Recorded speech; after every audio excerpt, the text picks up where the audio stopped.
Good afternoon. My name's Evelyn Freeman. I coach cross country and track and field here at Grinnell. And welcome to my new classroom. This is the dance studio multi-purpose room where I will be teaching a variety of different aerobic type classes. And I kind of have the urge to have you all stand up and move around a little bit, but we'll just do that another time. 30 years ago, John Fitch and George Drake, who was president at the time, hired Will Freeman, my husband and I, to work here and teach and coach at Grinnell College. We knew that when we had arrived at a special place. At the time, Grinnell was one of the only colleges in Iowa with a 200-meter track, indoor track, and we hosted meets frequently. The PEC track was a smooth tartan surface, and we were not allowed to wear spiked shoes. The turns were so tight, and are still tight, that the sprinters occasionally lost their footing and slipped and slid around the turns and sometimes into the wall. We weren't allowed to have sand in our long jump pit because the sand might scuff the track surface. So the jumpers jumped into turkey bedding, which is similar to sawdust. Both the vault and the horizontal jumps had to be contested on the running lanes of the track, thus stopping the running events during a track meet and prolonging the length of the meets. Spectators at the PEC meets had limited opportunities to watch the events because there are, in the middle, smack dab in the middle of our indoor track, there are 4 racquetball courts and a middle gym. We never knew if the runners running around the far curve were actually staying in their lanes or if they were taking a shortcut across the infield of the track. The always exciting mile relay was consistently suspenseful, as fans were always wondering which team would emerge as the leader once they cleared the racquetball court walls. It was interesting, to say the least. We haven't hosted an indoor track meet since the 1980s, since most of the colleges in Iowa have now built indoor tracks with a much better track surface. They have 2 more lanes than we have here, and they have much wider turns.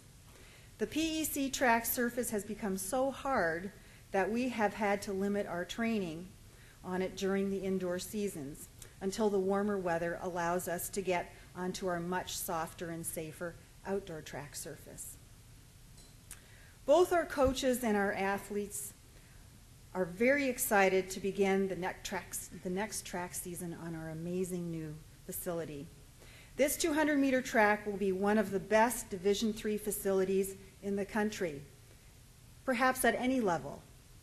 The synthetic rubber track surface is the same that was used for the U.S. Olympic trials at Eugene, Oregon, just a few years ago. While still very fast and resilient, the surface we have going in was developed primarily as a safe training surface. And as you heard from Maya, we've been really limited because injuries are so prevalent on the current surface.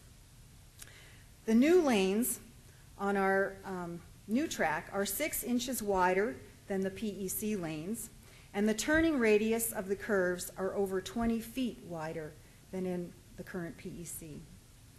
The square footage of our new field house is big enough for us to locate our pole vault pit and the long jump and triple jump pits on the outside of the running oval, so they won't interfere with the running events as they occur during a track meet. This is virtually unheard of. To put it into perspective, our football field can fit entirely inside of our new field house, where our indoor track is. We will be hosting our first indoor invitational on February 18th with 8 teams, including teams from Nebraska, Illinois, Indiana, and Iowa. We've been getting so many calls, we're having to turn people away. On February 25th and 26th, we will be hosting the Midwest Conference Indoor Track and Field Championships. We have also put in a bid to host the 2012 NCAA Indoor National Championship and we are one of 2 schools in final consideration.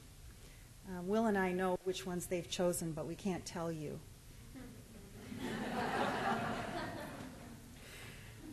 We'll find out. We will be able to make an official, or the NCAA will make an official announcement in a couple of weeks.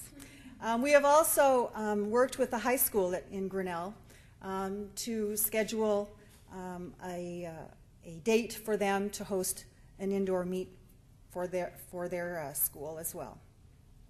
Will and I know this facility will help us with our recruitment of talented athletes and also showcase what Grinnell is all about: excellence.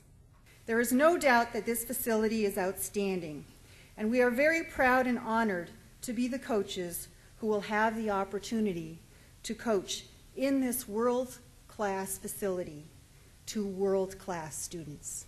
Thank you very much.